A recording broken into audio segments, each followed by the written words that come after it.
everybody. It is myself and Comics here with another indie interview for you. Today we have on Philip. How are you today, Philip? Very good, thank you. How are you? I'm doing well. Much well, actually. That's not the proper term, but that's what I'm using. I'm going to start using that from now on. And today we're going to be going through Amazon. Usually a little bit different, but we've been through Amazon a couple times for a couple interviews. And we're going to be checking out Future Tales by Philip Tarl Denson, who's here with us right now. Yay! Yay! I see you have a couple 5-star ratings. Congratulations. Oh, great! I didn't see that. That's good. I guess that helps. Yay! This is what happened last time too. Somebody didn't know they had a 5-star rating, and they're like, "Oh my gosh, thank you, that's great!" And I'm like, "Yeah, we loved seeing it. It gets us hype." Absolutely. Hello, random. Welcome, welcome. And so today we're going to be talking about Future Tales, which is a, I love how it's called, perfect paperback. Perfect. I like that too. Yeah. I haven't really checked out our Amazon page too much because I guess when we put it up there, it was just so it can be accessed through North America and because mostly if you want to buy from Europe or the rest of the world, Australia, you go through the website. But yeah, it's great. It's funny how Amazon has their own little words they use, but hey, we'll take it. Perfect paperback. It's It's actually the first perfect time I'm bound. seeing it. That's so funny. I think it must mean the perfect bound paperback where you have the nice spine. But anyway, we'll take the word perfect. Oh, I love that. Perfect paperback, perfect spine, perfect pages, perfect quality paper, all that stuff. All right. So I'm guessing this is the summary. Am I allowed to read it? Yeah, please go ahead. Awesomeness. Once upon a time, the world ended. No one knew where they came from or what they wanted, but they took everything. They called themselves the World Order Liberation Force, or Wolf. Love that. We fought back as best as we could. The survivors live in 3 hidden underground cities, each run by a resistance leader, ex cops. I cannot pronounce that word. Colloquially, Okwali. Ok. yeah, Oloquiali? colloquially, which I mean, just ignore it. Doesn't mean anything. Colloquially known as the Three Pigs. Oh, I'm getting the reference now. That's great. Yeah. Now we fight to survive. We fight for our happily ever after. Future Tales is a cyberpunk reimagining of the classic fairy tales set in a post apocalyptic world. From Red, the hooded messenger, to Lox, the street urchin who encounters the mutant cyborg bears, Jack, who infiltrates the Sky City, and Ella, who has a heart of gold and a leg of metal. These are beloved characters like you've never seen them before. Welcome to the Fairy Tale Apocalypse, written by Philip Tarl Denson's, featuring art from Anik Annika? P. Annika? Oh, the E's are pronounced that way. Annika P. Putri, Raymond Augustin, Adeli Yusuf, Doing well. Keep going. Zidiat Chowqui, Chikoi? Yeah, maybe. Chakoi, Sylvia Ferreira, Yay. Purple Llama Creatives, Darius, I'm not even touching that name, Kabinski, Hey, that was pretty good. Lucas Assis, Antonio Diaz. Edited by Timothy Parrish. Future Tales is the perfect bound 106 page full color graphic novel printed on 15 GSM glossy interior paper and a 300 GSM gloss paper cover paper at the standard comic size of 260 times 170 or if you're into inches, it's 10.2 inches by 6.7 inches. Proudly published by Wild North American Comics in association with Outlaw Comics. Ah, Yeah. you were just telling me about that. Yes, yeah. Outlaw Comics is my own brand because I've got my own company. But yeah, we started Wild North Comics a few years back, and started just with an anthology where we all just had 10 pages to do, and that's why I chose Future Tales, because I felt like I could tell a little story in every 10 pages, which all link to a bigger story. And in fact, that's the premise of this. It's fairy tales retold, but the interesting thing is that they all kind of interweave. Each story informs the other one. Characters show up in each other's story, all leading to the final chapter where they all join together, Avengers style, to fight the big bad wolf. So Oh, yeah, it was quite exciting. getting like some woods vibes. Ah, yes, Or Into the absolutely. Woods, sorry. Yeah, they kind of brought in all different fairy tales.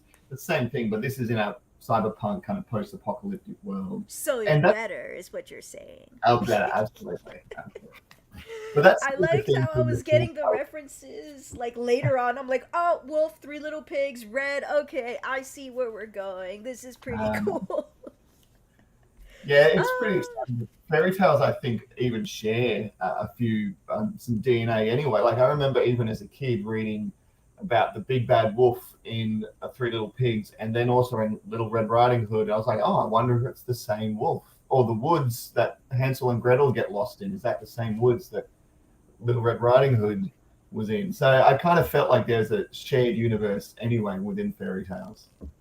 I'm glad I'm not the only one that thinks these things. I try to connect them sometimes. I'm like, are we sure it's not? Are we sure it's separate? Like, hello? Absolutely.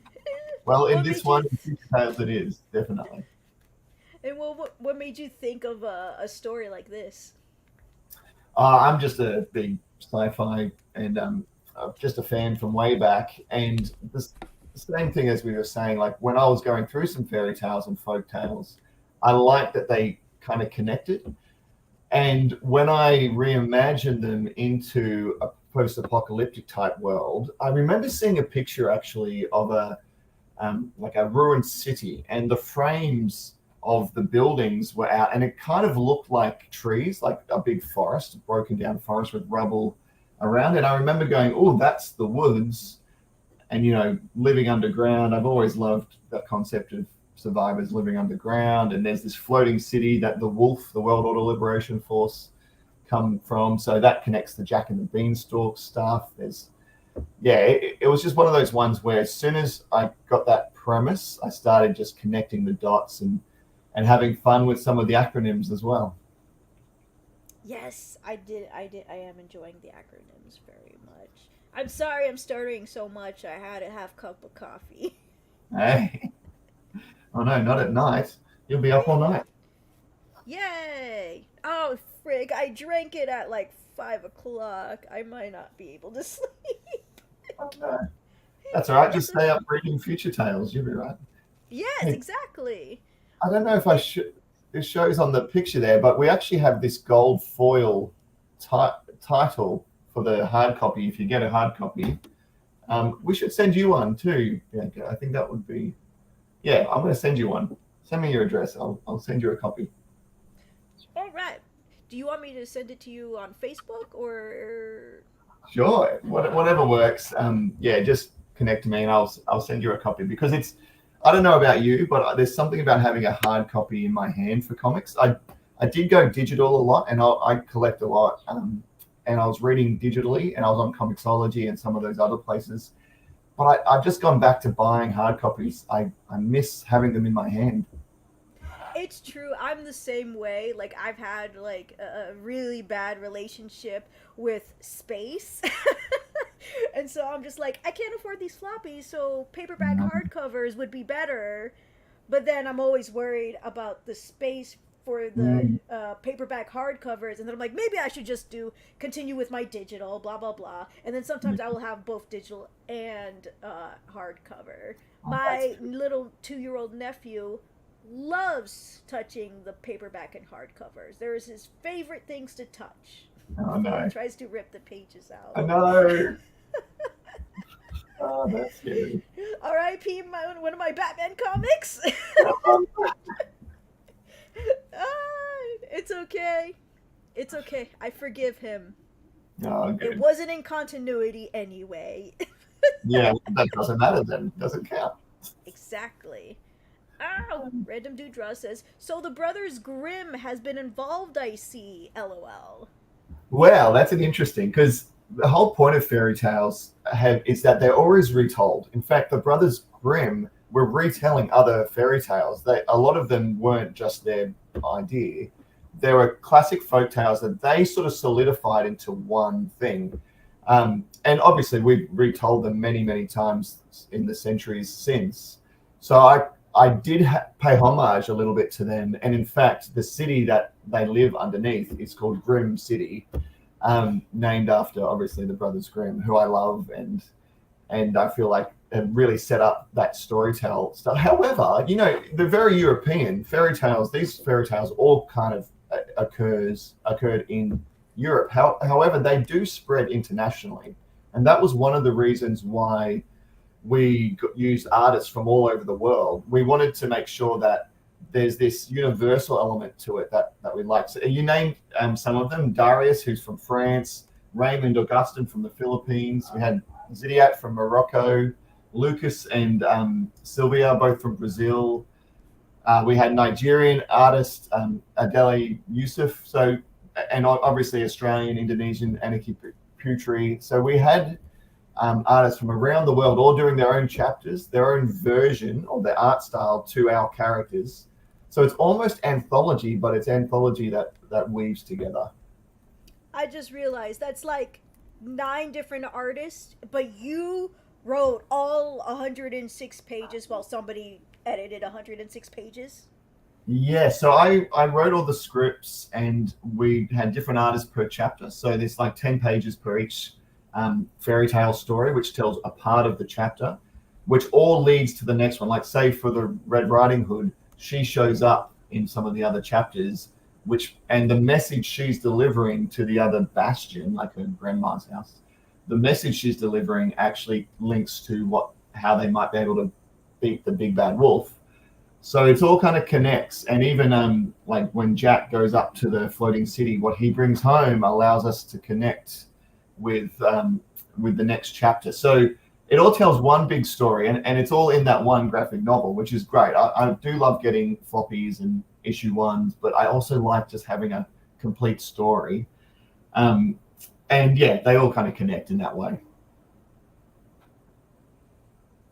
And of course, Random says, very German, lol, and he should actually know because, Ah, because he is. we actually sent some of these books from the Kickstarter to Germany. We had a few backers from Germany. So yeah, there is a connection, obviously, with the classic fairy tales. I wish I used a German artist now. Maybe that's in book 2.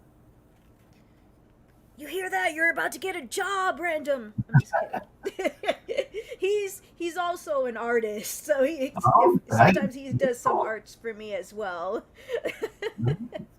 Hey, that's always. I love meeting artists. I think it's one of my favorite part of this book. I do art as myself, but I'm a screenwriter. It is my main job, film and TV. So when I'm writing, you're often writing and you give it to a producer or whoever's paid you for it, and you're going through all these steps. But being able to collaborate with a writer on your script and then seeing it straight away, it's some of the best stuff. It's like crack.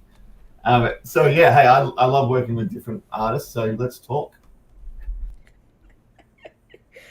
He says he's not sure he's good for that. I'm like, you're going to be doing a cover for a werewolf comic. I think you'll do fine. I do, especially like your inks and pencils. Those are really good. Ooh, nice. And so I actually wanted to ask, because I've never heard of this term before. What is GSM?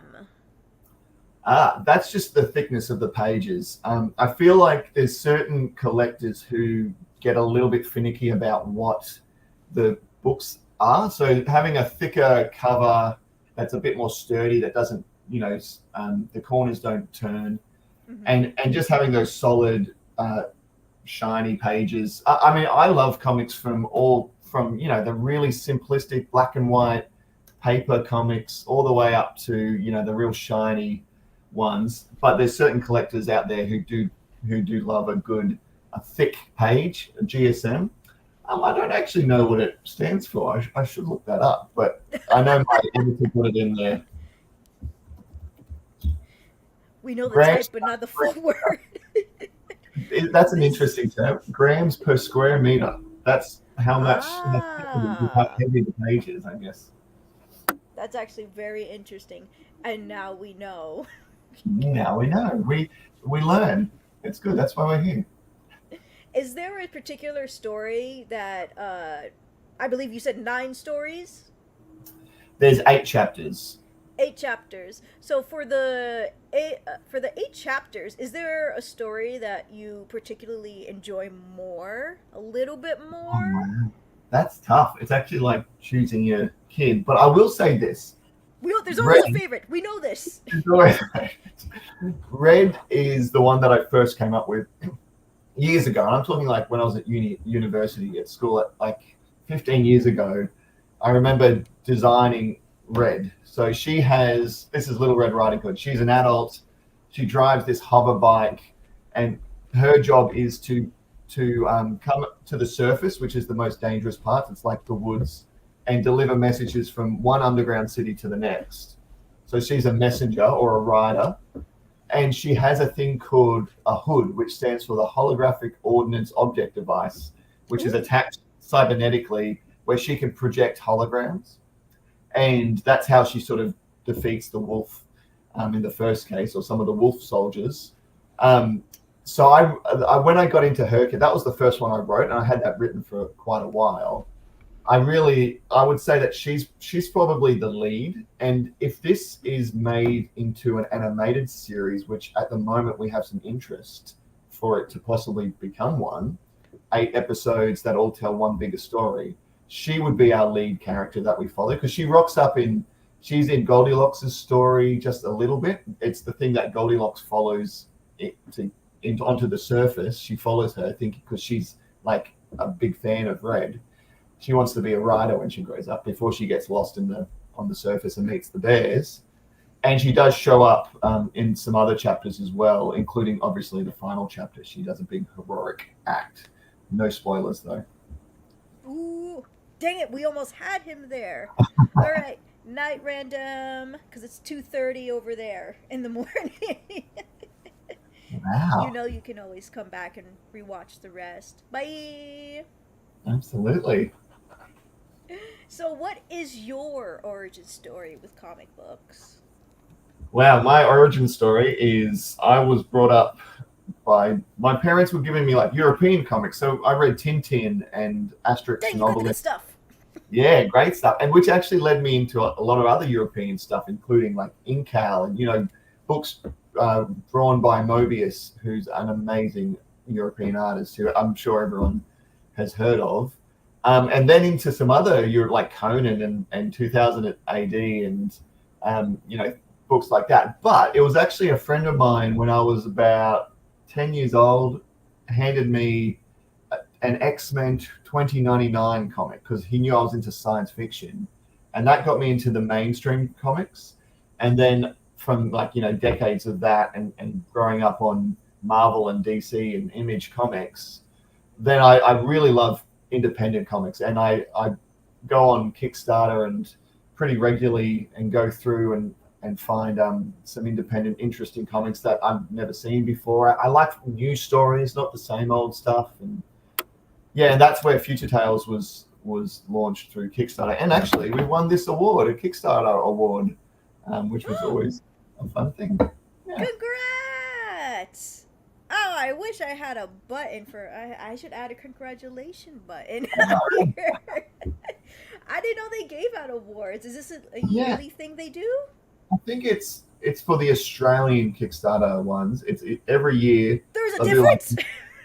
Well, I think it's just to promote the Australian comics scene in Kickstarters. So we had a bit of an award ceremony with the top comics guy from Kickstarter, and I got best newcomer because it was my first go at doing Kickstarter. But they also do like most backed and like most supporters. So yeah, it was a good little thing to get. That's so nice to hear. Congratulations, man. I always love hearing that kind of stuff. Represent! Especially since indie comics is like, uh, over the past years, there's been like an interest to support independent creators, which makes me really happy. What made you want to go to the independent route? Well, we had started Wild North Comics doing an anthology, and because I'd maybe put together 4 chapters as we were doing our anthology, it started blowing up a little bit, and we said, "Oh, why don't we collect?" And this was our first collected edition, our first solo title, and we collected them and finished the other chapters to put them all into one graphic novel. And it was just sort of and made the most sense just to go through Kickstarter, mainly for almost as marketing to show people out there who are in the indie comics world what's there. And that's for me. I go on Kickstarter quite regularly and back. I'm a super backer, so I back things that I just want to see and get some great content from there. So yeah, I feel like we just wanted to use it as a bit of a way to raise a little bit of money for the printing, but also a way to just access different audiences because we're in Australia. We have a sort of a smaller audience here, so it was good to connect and even doing things like this, connect with your audience and say, hey, if they're interested in a book like this, which is all ages, there's nothing untoward in here, but it's also just cool. Like we have friends who are in their 40s and older who just look at this and go, it reminds them of old Saturday morning cartoons and that sort of fun stuff that we don't see so much anymore. Oh, I miss Saturday cartoons. And then I got a job, and that ended up being over. Working on the Um, weekends. Oh no! that's too much. Don't do that. Reese's, congratulations for your award! Oh, thank you, And that Rex. he's in his 40s. Hey, see, that's the real. I mean, we all have that inner child, but at the same time, this is not just for kids. It's got elements, that cyberpunk stuff, the post-apocalyptic things, and the fact that it is based on classic fairy tales. It sort of engages us in a different way. I think you said you were doing it when you were reading through the blurb. It makes it go, oh, that's what the bears are. Or I wonder how Rapunzel is letting down her hair. Is that a little bit more, not exactly the same as using a hair? I won't ruin that one. That one's the She has least. hidden blades in her hair, so Ah, like you touch her hair, you get cut. hey, that's a good one. We should write together. Uh, yeah, that chapter is probably the one where I've had some people go, "What was the Zell chapter?" And I was like, "Oh, okay, it's not as obvious as some of the other ones, but yeah, it was fun to be able to connect the dots, so to speak." Yes, I do like doing that. Sometimes I don't get it on my first read, so I kind of Mm, reread it like 2, 3 times, and I'm like, oh, yeah. my neck would break. What do you mean? I have to stop scrolling on Kickstarter because then I would back knowing I won't have money to to have it. Yeah, that's the That's weak always my one. problem. Yeah, but it's great. Like I've got a few great comics from there that I really love. And and I know Yes. I've got friends who just back board games and things like that, and hundreds of dollars. At least with comics, you don't have to get the most fanciest one. You can just get the base model, and you'll be good. Exactly. Sometimes I support comics that are like 10 pages. And I'm just like, this was a great 10 pages. Right. Oh, good, you meant Rapunzel. I'm like, what do you mean my neck? No, it's Rapunzel's neck. Her neck would Yeah. break. That makes a lot more sense. The cyberpunk route seems to be very popular nowadays. Is that something you wanted to do because of popularity, or is it just something you're also interested in? It's something I've been interested in from back when I read like Necromancer and some of those books back in the day, sci-fi books. So I read a lot of Philip K. Dick as well and Heinlein, so that got me into that sort of world, and the visuals of that I really love. Obviously, Blade Runner, and I'm lucky enough to have one of my screenplays with Ridley Scott, his company Scott Free now. Hopefully that gets made. So it's kind of, for me, I've always loved that aesthetic and the post-apocalyptic aesthetic as well. Those two visual styles, it just feels like in this I was able to bring them together. And anything that's got like, steampunk or cyberpunk or biopunk or whatever the other punks are, I've always All the liked. punks. Yeah, all that. I made my own one up, and for my next comic actually, which is it's junk punk, because it's all about things that are brought together. So we'll see how that goes. I like longer books when I back stuff. I've taken a small break from buying though. It's true. Yeah, We all need a break because sometimes it gets too much. Some Well, people stop around this time, but it's also used as gifts, which I think is really great. yeah, that's a good point for Christmas. But for Reese or any of the other listeners, if you go onto our website, which is wildnorthcomics.com, and you go onto the Future Tales part, so Wild North Comics /Future Tales, there is I think it's a 30-page downloadable free preview, and it has some of the chapters in it. So if you're a bit tight on money, go check that out and see what you like about it, and it might be enough to sate the appetite. Oh my gosh, this website is actually really, really big. Yeah, are you on the Wild North website? Yeah, it's like, why is the zoom huge? Yeah, that's a really good question. It does zoom in a lot.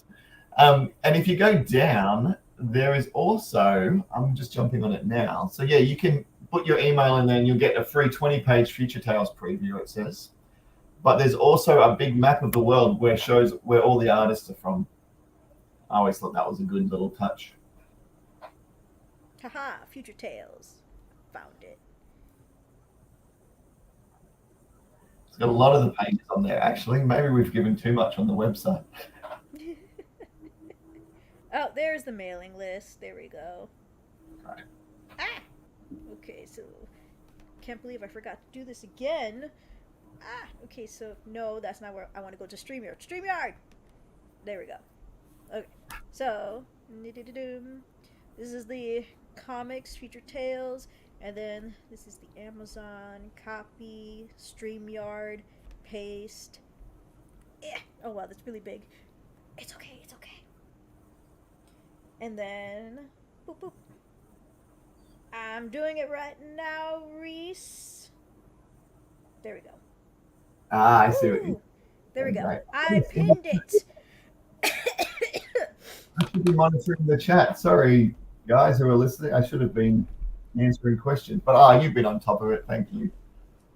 Yes, I've been forgetting lately. Yeah, I can be convinced, but it's the lateness mostly. Yes, I do agree for a lot of Kickstarter stuff. A lot of times, it's their first time.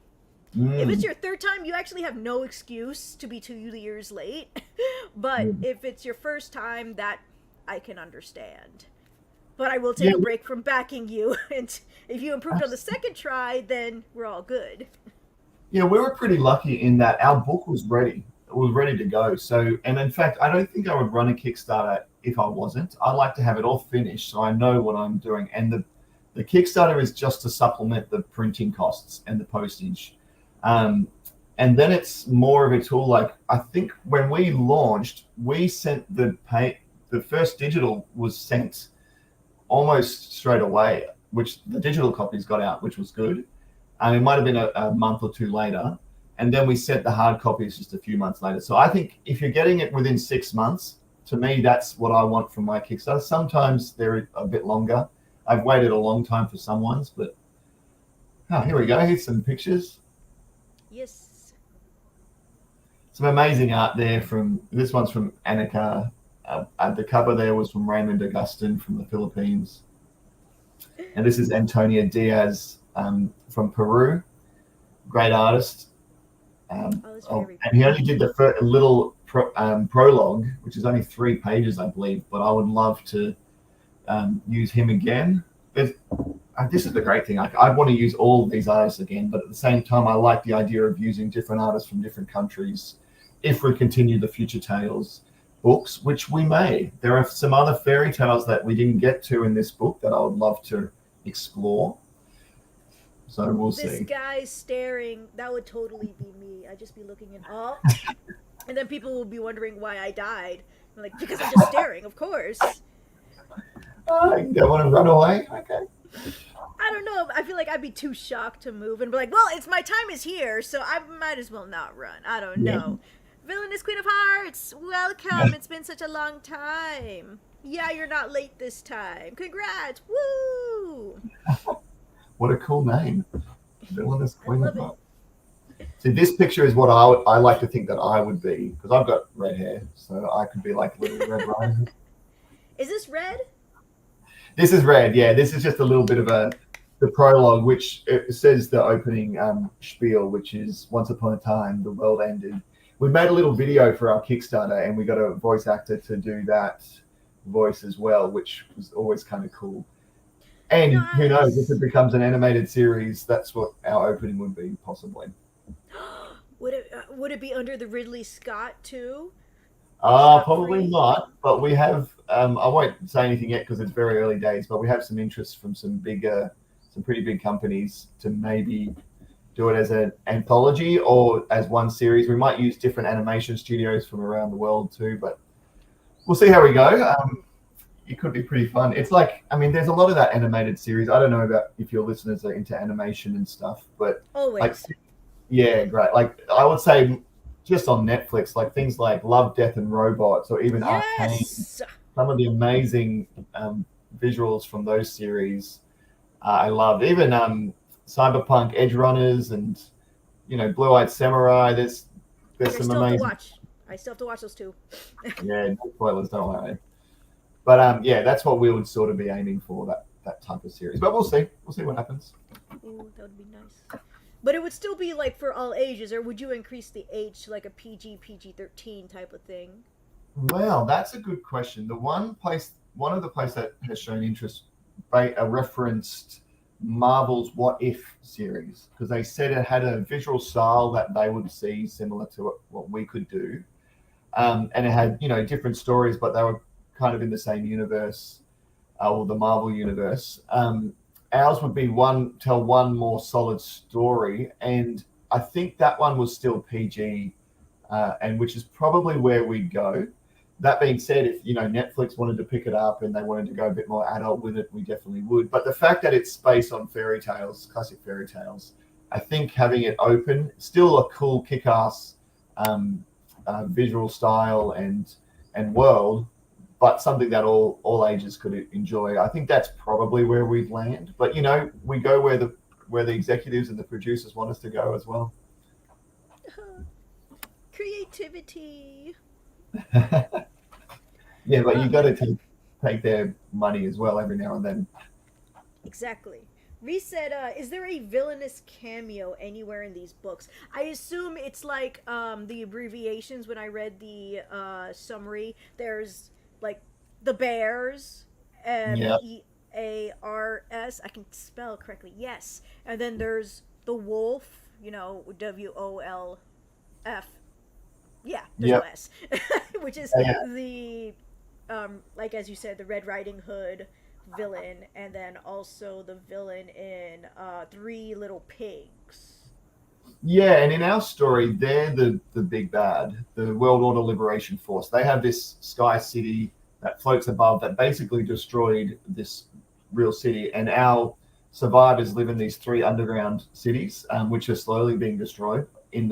This is the meta story of the Little Pigs, which isn't a chapter. But because we start with Little Red Riding Hood and she's delivering a message from one bastion to the next, that's the Little Red Riding Hood story. And then we have Goldilocks, who gets lost in the woods and meets the bears and then tries to escape. The bears stands for Bioengineered Augmented Resources, which were made by the wolf soldiers to fight the survivors. They're pretty cool. And then we have the wolf being the baddies in most of them. However, like Hansel and Gretel, the twins story, when they get lost in the tunnels after their underground city is destroyed, they get lost in the tunnels and come across the witch, which is really. Oh, actually, I shouldn't give too much away, but there's a lot of outs, and it really just does a lot of world building to connect this whole world and all the stories together. But the big baddies are the wolf soldiers, and there's even some interesting connection with them when Jack goes up to the Sky City and he makes a connection up there before he escapes. So the giant in that one is replaced by the wolves here. But yeah, I would love you guys to read it and see what you think, if it works, if it connected. I am pretty chuffed that we got 5-star reviews on the Amazon, so I'm guessing some people are liking it. Yay! This is the part of the wolf, right? The liberation. Yeah, the Wolf Liberation, World Order Liberation Force. So they're soldiers that look a bit like that. That's one of our alternate covers for Chapter 1. And I don't know if you. Oh yeah, on the website, if you look, you can actually get a better image of them. I don't know. I think it's on there somewhere. There's a few pages which will show. Yeah, I mean, if you go on the website, you'll see some of the pages. They just sitting there on the website. Found it. All the way near the bottom. There we go. Yeah, you got to scroll down. And if, like I said, if you put your email in there, if anyone wants to put their email in that, they'll get. I think it's the first chapter, maybe the first 2 chapters. So they get to see some of the amazing artwork as well. And you can see all the eclectic different styles. The European style from Darius, our French artist, and then Raymond did the Goldilocks chapter. He's an amazing artist from the Philippines. Want to continue to work with him on many. Yeah, I think so. So that's from. Yeah, you can just scroll through.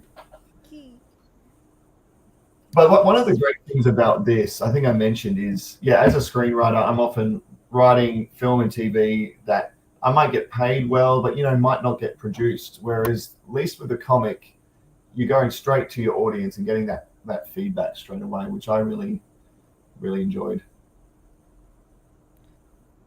How is it possible that we're going to be seeing the same character in multiple different types of style in the different artist styles as well, since they're interconnecting? Definitely. Yes! Well, yeah, I do love that, because we had a design, and then the artist can look at that as the reference and bring their style to it. So Red rocks up in our most cartoony style, which is the twins one, which we went with a more Disney style for the Hansel and Gretel story because of the younger perspective. And Red, who you can see in this picture now, she looks kind of cool. She shows up in their style, same outfit and design, but in their version of it. And then in the final chapters, they're done again in a new version. So yeah, we get to see the characters drawn at least twice by different artists, and sometimes more than that. I'm so hyped. Well, we're going to get you a copy. I mean, obviously we'll send you the digital copy as well, but I'll try to send you the nice copy just because it's got a bit of that gold. And also we have alternate or variant covers as well. In fact, I don't know if you can see on my video, but JC Green. I can't. What the heck? It automatically blurs it out. Yeah, my blur is too hard. But the JC Green cover as well as the Raymond cover, it's really cool variants. Oh, sorry, Reese. I just realized this is Hansel and Gretel. Oh my gosh. Yeah, the 2 twins who leave the breadcrumbs, so to speak. But this is Red, who is probably my favorite. Although I do love Goldilocks. She's a cool little character as well. Oh, I was gonna say the bears is Goldilocks. Yes. Absolutely. Yeah. Yes. Nice. And then we got Sleeping Beauty, and another little thing. All the artists got to bring their own culture into the story. So Sleeping Beauty was drawn by a Nigerian artist They Ooh, made her Nigerian. Jack, who you can see here, is Moroccan because the Moroccan artists thought that's what they'd bring in. The Filipino twins of Hansel and Gretel. So that we got to kind of mix and match. And obviously, we have a ginger because you always need a ginger in there with Little Red Riding Hood, of um, course. and a little blonde girl for Goldilocks. Like those things are innate in the characters because of their names. But yeah, a lot of the other ones we could sort of find the artists could bring their own part into the chapter, which I really enjoyed. And that's what I love about working with artists. They can bring in things that you would never even think about, and yeah, it's quite exciting.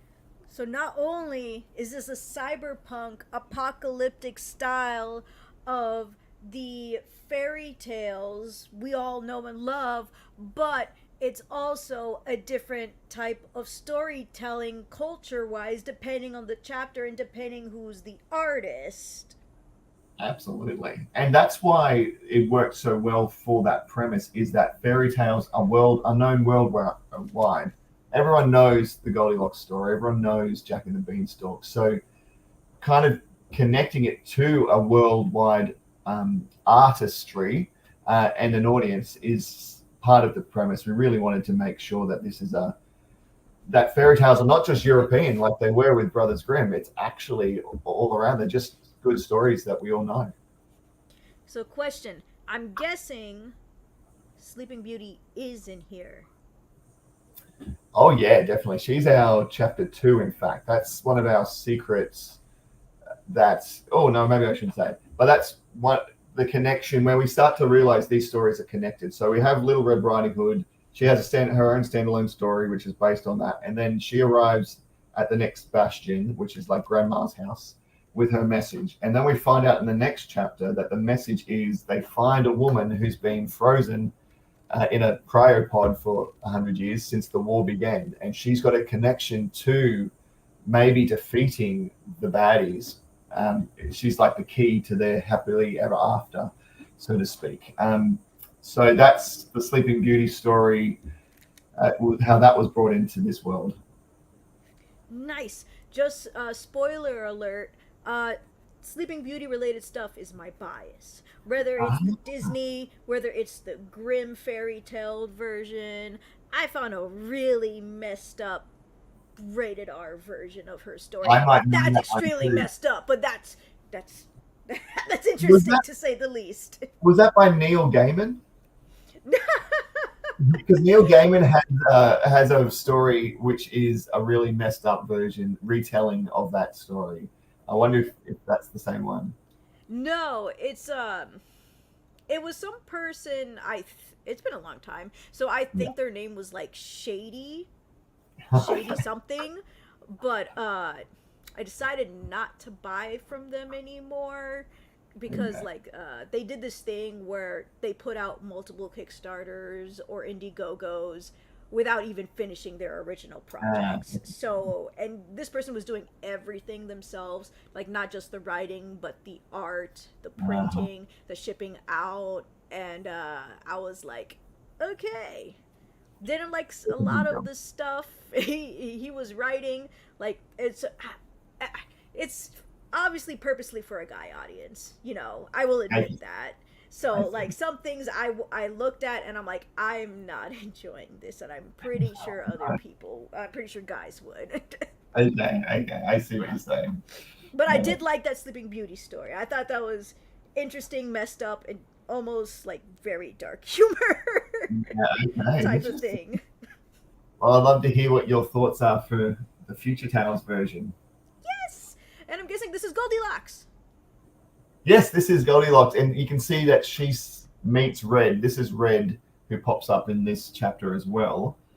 And there's a fun line here I always like. She said, "I want to be like you when I grow up," and then Red says, "If you grow up," which is Ooh, pretty hardcore because yeah, she's a very stoic warrior type who thinks some of these people living underground don't really realize how dangerous it is up on the surface. So I like her kick. She's very badass, as you guys say over there.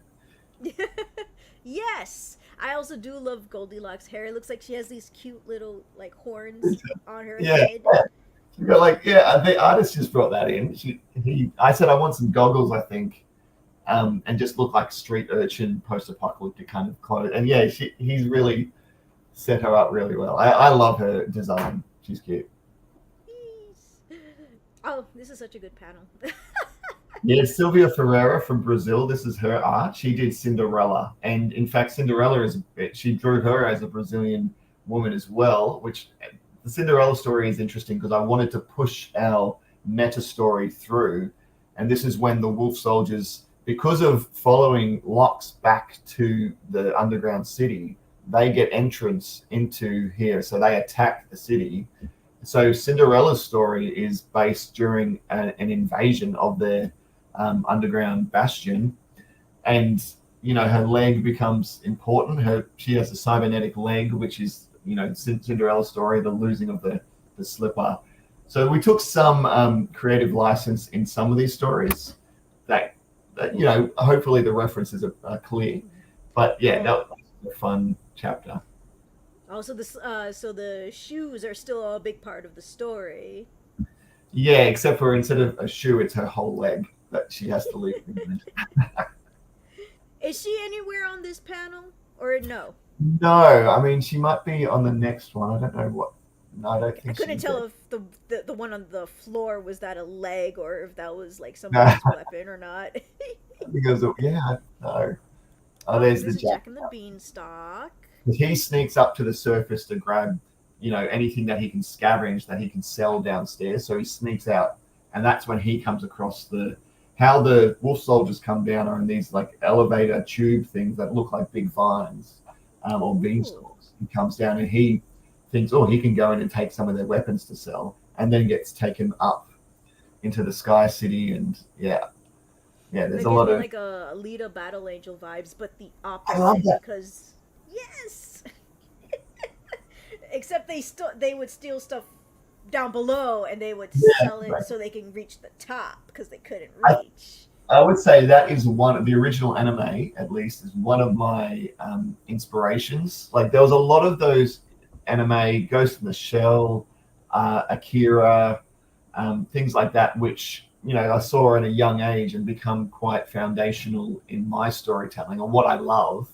So I've sort of wanted to connect all the dots with these ones. So yeah, we have a flying city, we have underground, we have like cyberpunk, cybernetics, some cool fighting. Yeah, I kind of mixes all of those fun stuff from my childhood into this. But I love that you got that reference. That's great. Yes, we're getting the vibe now. Ooh. Here we go. This is Sleeping Beauty. That's how her chapter starts. Yay! Which artist is it? Yeah, this is our Nigerian artist, whose name I sometimes get around the wrong way. Adele Yusuf. Am I saying that I was going right? to say, I got Yusuf part right. I know I got that one right. Or Adelaide, maybe it's Adelaide Yusuf. But yeah, he was great. And he was last minute because for our second chapter, we had our anthology coming out and we just were having trouble. And my original artist, who's amazing, Annika, just couldn't do it. And I found Adelaide during I think just online and maybe even on Facebook or like Reddit or something like that. And connected with him, and he was a great artist. I would love to use again as well. Yes, I have to probably not be so biased and say this is automatically my favorite art, but it was my favorite before I knew it was Sleeping Beauty. Yeah, that's good. And she is the key to everything in this in our chapters. So yeah, she wakes up Tony Stark heart. Yeah, a little bit. Yeah, she's got some important stuff going on too. But yeah, you'll have to read the story and you'll see how it all weaves together. Oh, I can't wait. Oh, and she's beautiful. Absolutely. And then this is this the Sleeping Beauty one? No, this is back to Cinderella. So these pages are. I mean Cinderella. Oh my gosh. Yeah. This is during the invasion. Now I'm thinking about it. I wonder if blood makes things less PG and more PG-13. But that's the first time I thought about, we've got a bit of blood splatter in this comic. You just noticed it too. I was like, man, there is a dead person on the floor and there's blood on the floor. Well, kids seem to enjoy it, so maybe it's not so They bad these days. love it. They love it. Kids are like 12 when they see Michael Bay Transformer movies. Exactly. And they're ripping off heads and stuff with oil going everywhere. Like, I guess it's not actually blood, but yeah. So like now it's gonna be like 12 and up probably. That's it. Well, I've got like an 8-year-old who likes it. Oh, and this is Cinderella. Here she is. You can probably see her metal leg there, and she's Oh, she's so pretty too. and there's some pumpkins as a little bit of a reference. She I hides was behind. thinking, I'm like, what's the pumpkins a reference of? And I was like, Halloween? Because we're in No. October. It's in reference to, I think it's mainly in the Disney version, but I think it's in the original version too, where a pumpkin gets changed into a carriage that takes her to the ball. So she hides behind, in our story, she hides behind a pumpkin carriage, which is, they can't grow too much food underground. Pumpkins is one of the ones they can. And she hides behind that to get to the ball, which is how she escapes the invasion. But yeah, I'm giving away a lot of the story, which I'm happy to do. I'm so hyped. My gosh, this is so big. Alright, Wild North Comics is an independent publisher featuring science fiction, fantasies, and superhero comics by Australian artists and writers. Support your local Australians. It's got to get that Australian buyer to be like, oh, I feel obligated now. Oh, that makes a lot of sense. She's from she's Indonesian and Australian. Yeah. I was wondering where that name was from, and I'm like, it's not African. And I'm like, yeah. And because we're Purple Llama Creatives is probably my favorite. They are great. I'm working with them on some other projects too, and they do animation as well. They're a whole team that just comes together, and they're really good to work with. If people just want that professional, all the editors and everyone is in one team to do the art for your comic or for your animation, look them up. I think they're online. Really? We got. Oh, I gotta move the bottom. Oof. Oh no, it's too wide, isn't it? I think I'm going to talk to the people who do that website to maybe, make it a bit shorter.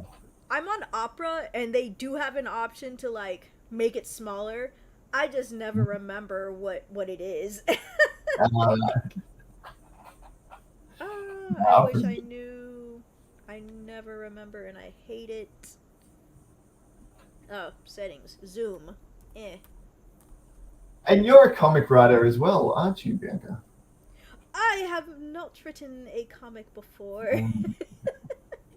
I do like giving ideas to people, and I have a few friends who want to make their own comics. I know one who has made their own manga before and is probably getting a library deal in their country, in the country they live in, which I'm super happy for. Yeah, I'm hoping they get more future work. Good on them. I think manga has become bigger and bigger internationally. I read a few. I know some people who that's all they read, which, I mean, I like to have a bit of different, like, American comics, European comics, Japanese, because I just love story. I'm the same. Yeah.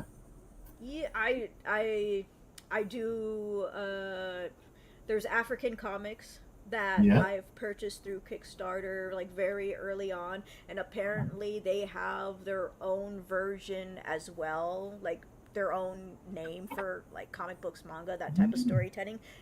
I don't remember what it is. It's like Senshi or something close to that. And I hope to interview them one day too, because they're very prominent, and, like, I do love their storytelling.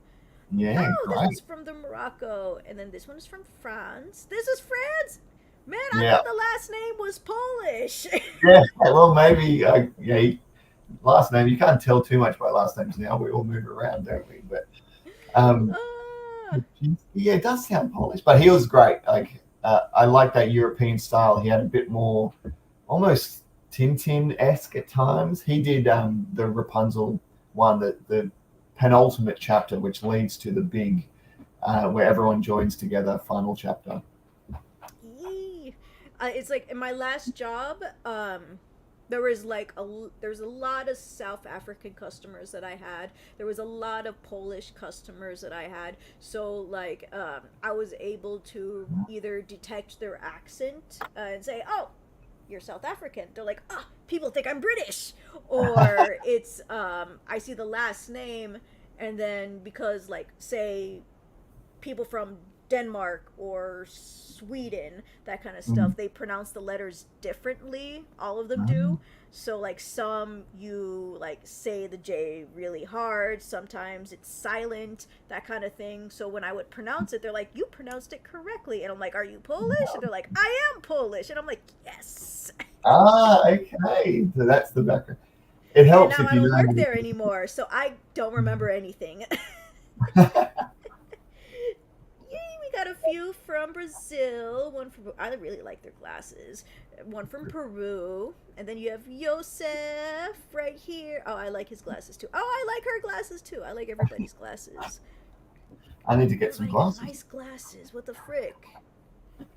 Oh, he has nice glasses too. I'm so jealous. Do Ah, you wear and then here's glasses? you.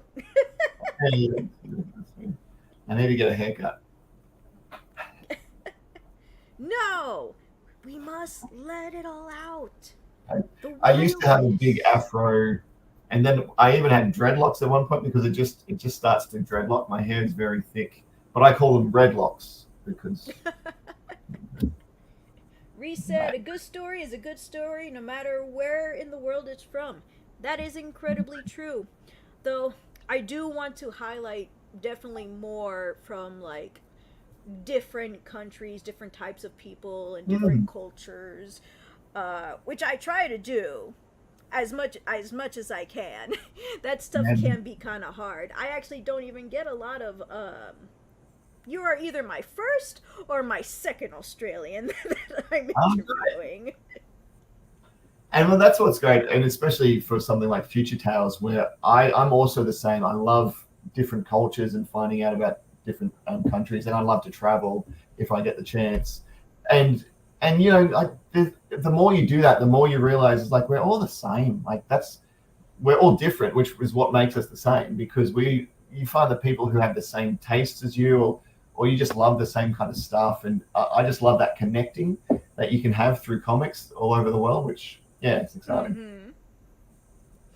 And I have a friend who's like going through their very first Spider-Man comics. Not Peter Uh, Parker Spider-Man, but either like Spider-Punk or like a Miles Morales kind of oh, comic. cool. And I'm like, congratulations! I hope you enjoy it.